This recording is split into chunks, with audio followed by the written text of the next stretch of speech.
বাংলার ১২ ভূঁইয়াদের প্রধান ঈসা খাঁ জঙ্গলবাড়ির দুর্গে তাঁর দ্বিতীয় রাজধানী স্থাপন করেন। কিশোরগঞ্জ জেলা থেকে ৭ কিলোমিটার দূরে করিমগঞ্জ উপজেলার কাদির জঙ্গল ইউনিয়নে অবস্থিত জঙ্গলবাড়ি দুর্গ মুঘল সম্রাট ও ইংরেজদের শোষণে অসহায় বাংলার জমিদারদের গোপন আমন্ত্রণ পেয়ে ঈসা খাঁ আফগানিস্তান থেকে তৎকালীন ত্রিপুরা রাজ্যে আসেন।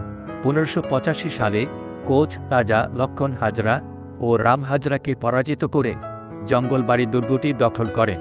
দুর্গটি দখলের পর ঈসা খাঁ দুর্গের ভিতরে কিছু স্থাপনা নির্মাণ করেন, তবে মূল জঙ্গলবাড়ি দুর্গটি প্রাক মুসলিম যুগে নির্মিত বলে ধারণা করা হয়।